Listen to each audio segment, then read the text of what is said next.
Es más que una contraseña, es Password Plus. Nuestra estrella invitada, la encantadora coprotagonista de Here We Go Again de ABC, Nita Talbot, y la conoceremos en nuestro segundo juego. Y el otro es Bob. Y Bob.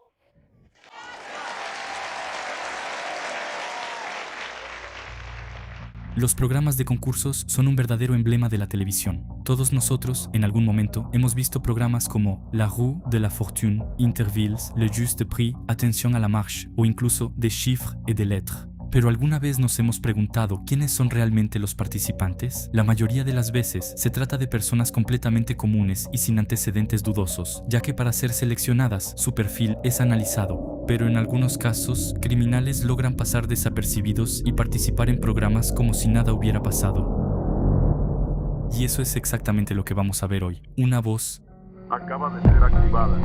Llame al 911 para una respuesta inmediata. Espere retrasos, registro de pertenencias personales e investigación. The Dating Game. Y aquí está la estrella de nuestro programa y su anfitrión, Jim Lang.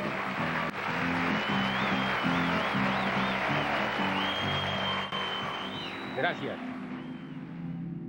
En 1965 se crea un programa de concursos, The Dating Game. El objetivo de este es poner en competencia a 3 pretendientes ocultos a la vista de una mujer soltera. Ella les hace varias preguntas y el hombre que resulta ser el más convincente consigue una cita romántica. The Dating Game pretende ser un programa desenfadado y con los años se ha ganado su pequeña reputación, llegando incluso a invitar a celebridades como Arnold Schwarzenegger. Y como Austria fue su lugar de nacimiento, por favor acompáñenme a darle la bienvenida al nuevo Dating Game al actual Mr. Olympia, Arnold Schwarzenegger. Pero en 1978 hay un problema. Estamos en pleno día. En las instalaciones del programa se está llevando a cabo un episodio. Muchas gracias. Y bienvenidos a El Juego de las Citas. Y vamos a comenzar de inmediato. Es hora de conocer a nuestros primeros 3 solteros codiciados para El Juego de las Citas. Este destaca a Cheryl Bradshaw, la mujer soltera, y a 3 pretendientes. El problema es que entre ellos se esconde un asesino en serie activo, Rodney James Alcala. Descrito como un fotógrafo apasionado desde su infancia, Rodney responde con una gran sonrisa a todas las preguntas de Cheryl. Si en ese momento sus interacciones son divertidas para el público. ¿Cuál es tu momento favorito? El mejor momento es en la noche, por la noche. ¿Cómo te llamas y qué aspecto tienes? Me dicen el plátano y me veo muy bien. Ella parece mucho más inquietante cuando conoces su verdadero rostro. La vamos a pasar muy bien juntos, Cheryl. Mientras más avanza el programa, más se siente una atracción mutua entre Rodney y Cheryl, lo que lleva a Cheryl a elegirlo como ganador. Bueno, me gustan los plátanos, así que tomaré uno. Número 1. Ese es tu número 1. Está bien. Rodney, un asesino en serie, consigue una cita a solas con Cheryl, pero antes de saber qué pasa después, volvamos al pasado.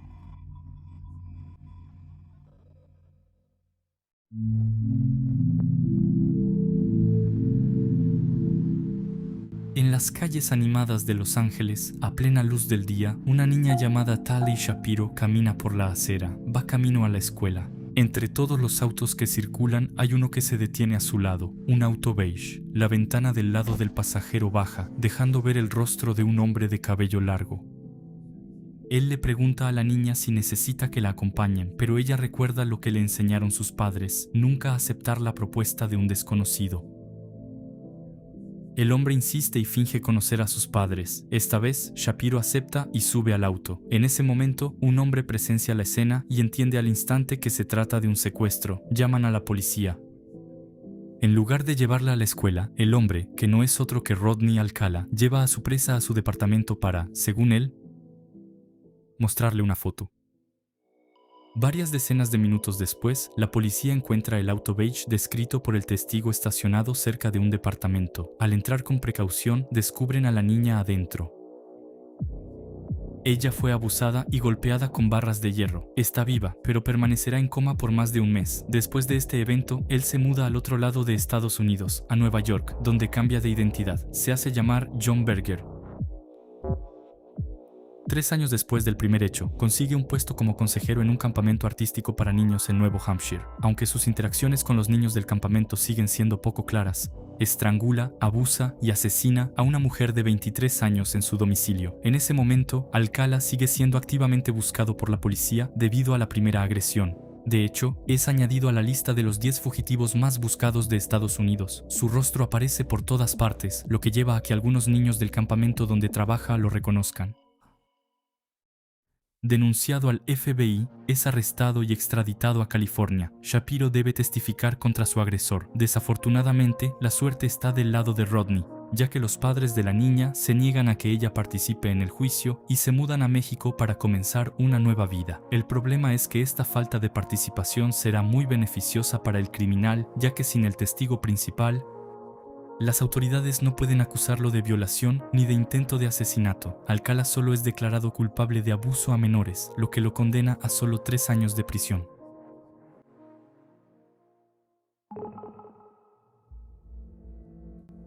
Alcala queda libre, pero no le toma más de 2 meses para reincidir. Efectivamente, es arrestado de nuevo por haber agredido esta vez a una joven de 13 años, obligándola a fumar marihuana con él. Esta vez es condenado a 2 años de prisión. Si los años anteriores ya estaban marcados por actividades morbosas por parte de Rodney, lo peor aún está por venir.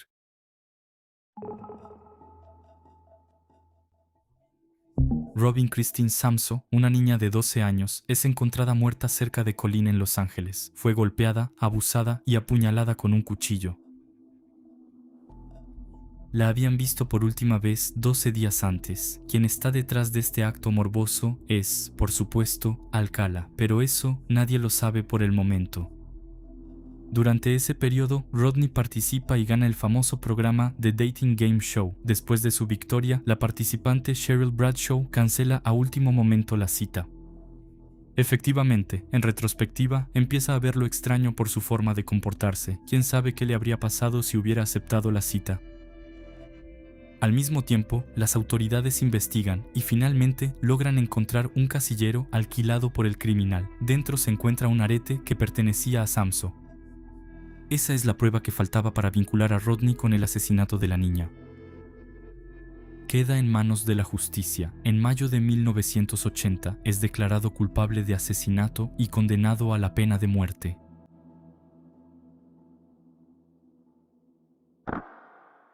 Pero nuestra historia no termina ahí. El veredicto es anulado por la Corte Suprema de California debido a un error de procedimiento. En 1986 se lleva a cabo otro juicio similar. El resultado es el mismo. Alcala es condenado a la pena de muerte, pero una vez más, unos meses después, ese veredicto es anulado, y este patrón se repetirá una y otra vez. Su abogado le permite evitar la sanción máxima en cada juicio. Rodney Alcala pasa así el resto de sus días en prisión y fallece el 24 de julio de 2021 a la edad de 77 años.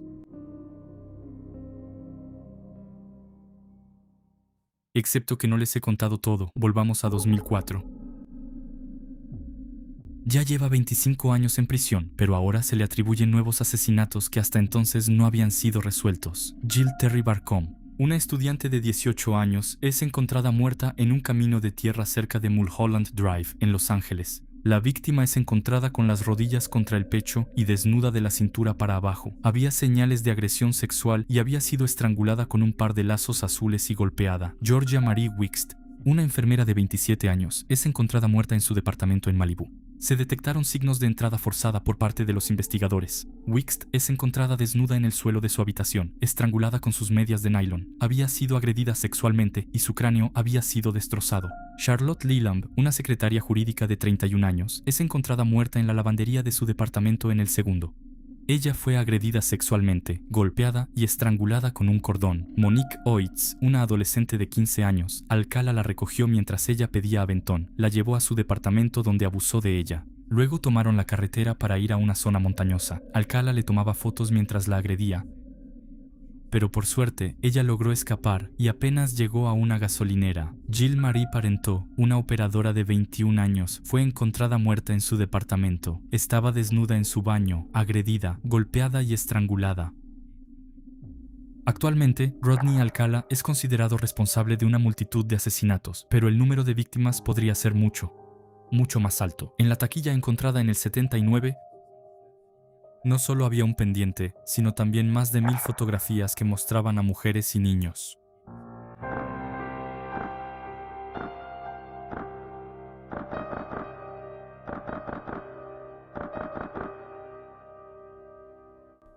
Todas esas personas tenían en realidad frente a ellas a un verdadero monstruo, pero eso ellas no lo sabían, al menos todavía no lo sabían. En 2010, es decir, 31 años después del descubrimiento del casillero, la policía finalmente decide pedir ayuda para identificarlas publicando parte de las fotos. Unas 100, porque las otras 900 serían demasiado impactantes para ser reveladas. En las primeras semanas, 21 mujeres se identifican y 6 familias se presentan asegurando reconocer a sus seres queridos, que habían desaparecido hace años y que nunca fueron encontradas. Por ejemplo, tenemos el caso de Ellen Jane Hoover, quien desapareció después de haber sido vista por última vez en compañía de un fotógrafo llamado John Berger. O también Christine Ruth Thornton, ella también forma parte de las mujeres que aparecen en las fotos. En 2013, la hermana de Christine la reconoce y se establece un vínculo con un cadáver encontrado en los años 80 cerca del lugar donde se tomó esta foto. Tenía 28 años y estaba embarazada de 6 meses. Muchísimos otros casos siguen sin resolverse, pero las acusaciones contra Rodney son muy serias. Según las investigaciones, más de 130 asesinatos podrían serle atribuidos. Rodney James Alcala era un asesino en serie que milagrosamente logró infiltrarse en un programa de televisión en una época en la que estaba cometiendo asesinatos y ya era conocido por la policía. Los motivos detrás de su deseo de aparecer en la televisión son variados, pero algunos ven en esto una forma de desafío hacia las autoridades, una manera de demostrar su superioridad. Un caso similar es el de François Verov, apodado El Grelé, un asesino en serie francés que actuó entre los años 80 y 90 y que apareció en el programa Tout le monde veut prendre sa place en 2009. Nadie conoce en ese momento la verdadera identidad de El Grelé. Nadie sabe que el programa recibe a uno de los asesinos en serie más buscados de Francia. No es sino hasta 2 años después que es identificado, pero él se quita la vida justo antes de ser encontrado, el 29 de septiembre de 2021, es decir, 2 meses después de Rodney Alcala. Como puedes ver, las malas mentes piensan igual.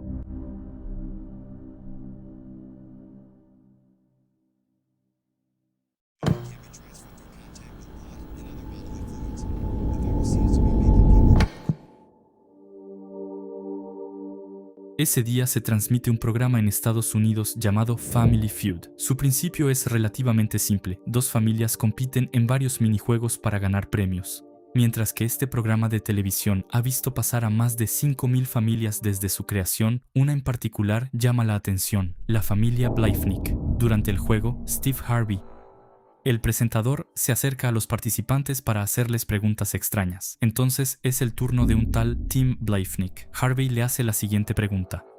¿Cuál fue el error más grande que cometiste en tu boda? Cariño, te amo, pero dije sí, acepto. Lo que él no imagina en ese momento es que esa simple respuesta se volverá en su contra unos años después. Estamos dentro de una casa. Reina un silencio ensordecedor. La atmósfera es pesada y opresiva. No hay ningún signo de vida. ¿Será que los propietarios simplemente están ausentes? Desafortunadamente, la razón no es tan trivial, ya que en la habitación yace un cuerpo inerte, tendido en su propia sangre. Hace unos minutos, un intruso entró por una ventana. Con la ayuda de una palanca, se dirigió hacia la puerta de la habitación y le dio una fuerte patada para abrirla. El asesino luego se acercó a la víctima, le quitó el teléfono de las manos, ya que ella intentaba como podía llamar a la policía. Le apuntó con una pistola mientras colocaba bolsas de plástico en la punta para amortiguar el sonido y disparó 14 veces.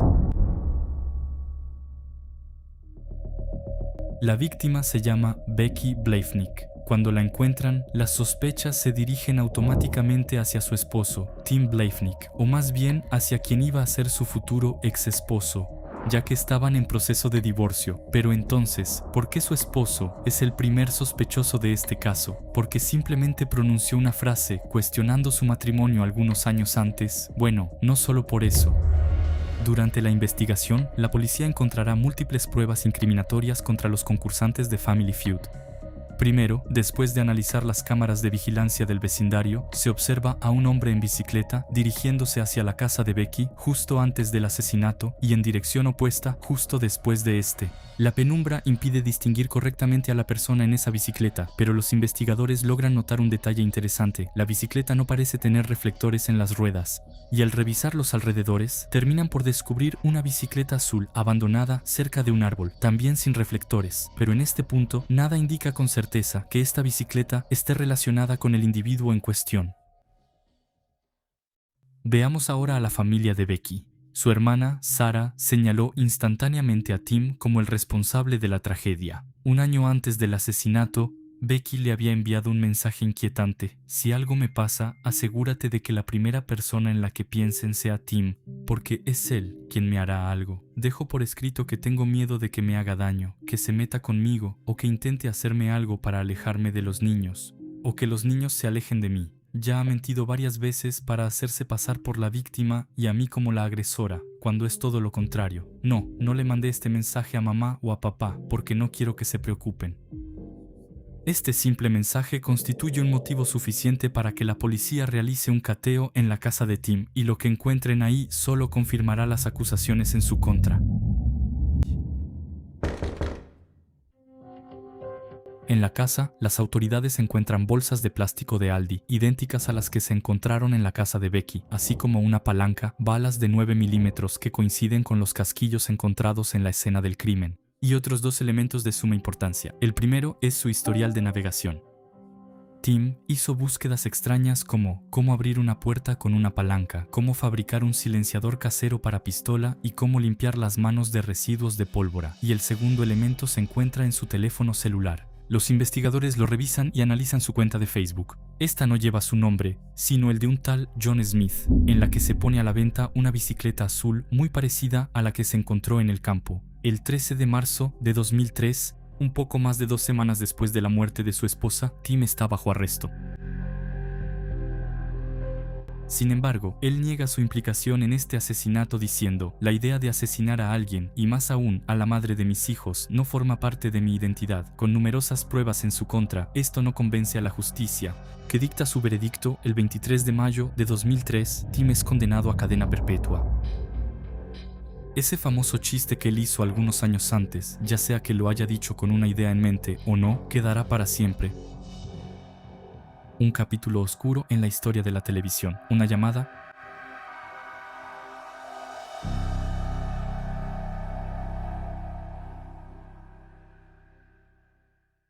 Si se percibe que haces que la gente sea gay, ¿realmente puede ser gay?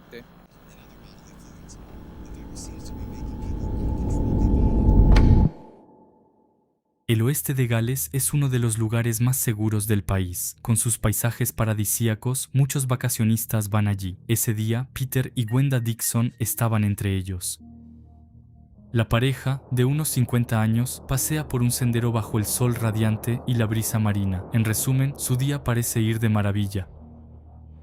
Sin embargo, nadie los volverá a ver con vida. Sus cadáveres serán encontrados algún tiempo después, atados a lo largo del camino. La persona detrás de este horror es un hombre llamado John William Cooper, y está lejos de ser su única masacre. Mientras que un criminal haría todo lo posible por pasar desapercibido, 3 semanas antes, él participaba en un programa de concursos en la televisión. Hampshire es correcto, señor, por 40 libras.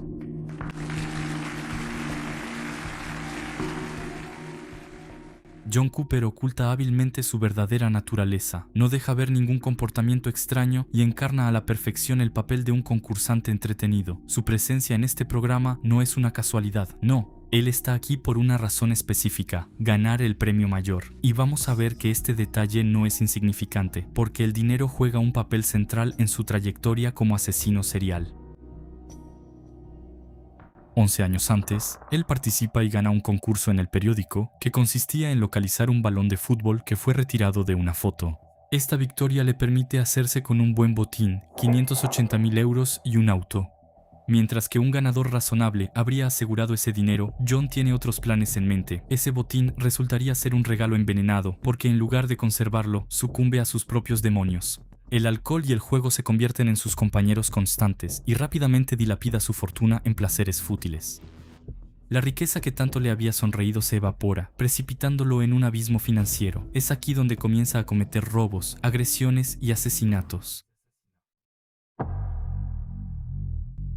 John Cooper se acerca a una casa, armado, con un plan en mente: asegurarse de que el marido no estuviera en casa para facilitar el robo. El plan se desarrolla como estaba previsto. Entra por la fuerza, encuentra a Hélène y la ata. Luego comienza a robar objetos. Sin embargo, de manera inesperada, el esposo regresa antes de lo previsto, provocando un verdadero desastre. Por pánico, John apunta su arma a la cabeza del hombre y dispara. Antes de huir, provoca un incendio para borrar cualquier rastro de su paso. John William Cooper acaba de cometer sus primeros asesinatos. Tras la intervención de los bomberos, las autoridades inician una investigación en el vecindario. John, quien vive a solo unas calles de distancia, es interrogado, pero logra desviar las sospechas de los investigadores.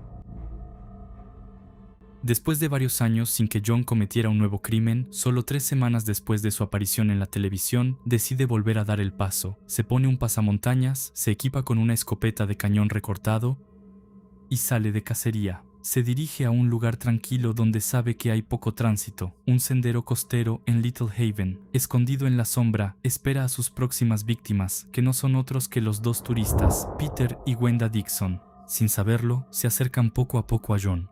Cuando están a su alcance, él los sorprende y los amenaza con su arma antes de atarlos. Preso del pánico, el hombre pregunta qué quiere el agresor y John exige su tarjeta bancaria y el código. Peter obedece y le da todo lo que el secuestrador pide, pero eso no es suficiente para él, quien mata a las 2 víctimas a quemarropa. John huye antes de que intervenga la policía, sin dejar testigos. Una vez más, escapa de la justicia. Y no tiene intención de detenerse ahí. Al caer la noche, 5 adolescentes caminan por los campos de Mayford Haven. A lo lejos, ven a una persona acercándose a ellos con una linterna. La luz les impide ver bien su apariencia, pero a medida que se acercan, distinguen a un hombre encapuchado, vestido con ropas oscuras, sujetando firmemente una escopeta en la otra mano. Cuando ya es demasiado tarde para huir, les apunta, los despoja de sus pertenencias de valor y agrede a los chicos del grupo. Esta vez, les perdona la vida, dejándolos traumatizados por esta experiencia. Una vez más, John escapa de nuevo de la justicia, pero no por mucho tiempo más. Durante otro robo más, las cosas salen mal para John. Se ve obligado a huir apresuradamente, dejando atrás su equipo cerca de la casa, pasamontañas, arma, guantes. Por primera vez, después de este incidente, la policía realiza cateos en las casas vecinas, incluyendo la de John Cooper. El registro de su domicilio marca el inicio de su caída, ya que los investigadores encuentran allí bienes provenientes de diferentes familias, víctimas de robo. Cooper es arrestado. ¡No soy un asesino! ¡No soy un asesino! ¡No soy un asesino! Al principio, John niega los hechos, pero las pruebas abrumadoras lo llevan a ser condenado a 14 años de prisión por los robos. Sin embargo, queda un punto importante: los asesinatos. A pesar de la veracidad de los robos, aún queda por establecer un vínculo con los homicidios. Se realizan análisis en la escopeta, pero estos no permiten probar que John haya cometido asesinatos con él. Al final de su condena, Cooper es liberado. Sin embargo, las autoridades están convencidas de que hay mucho más detrás de su caso. En este punto, lo consideran sospechoso de 4 asesinatos y una agresión sexual. Desafortunadamente, faltan pruebas para respaldar estas acusaciones. Pero en 2009, finalmente encuentran una mancha de sangre en una de sus prendas, un short. Los análisis revelan que esa sangre pertenece a Peter Dixon, pero eso no es todo. También se encuentra ADN perteneciente a la hija de Peter, lo que indica que ese short no pertenece a John, sino a Peter.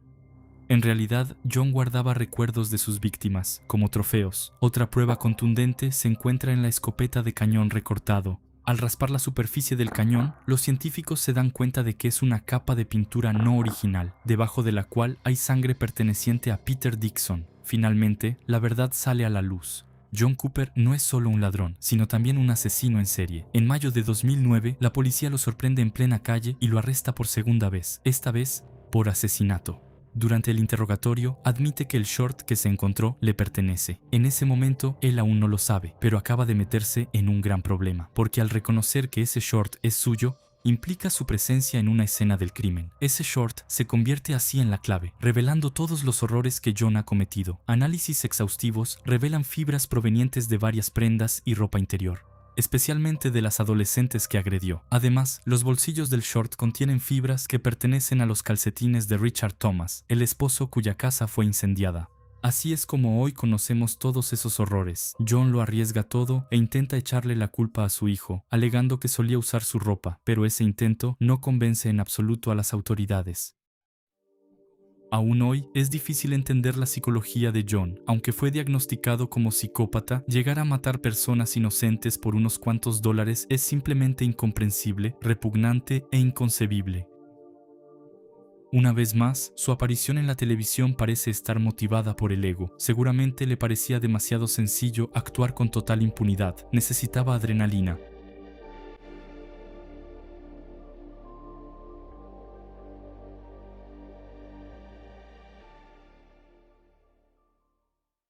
Gracias por ver este video hasta aquí, espero que la calidad les haya gustado. No duden en suscribirse para seguir los próximos contenidos y mientras tanto, los dejo con otro video que seguramente les va a gustar. Nos vemos.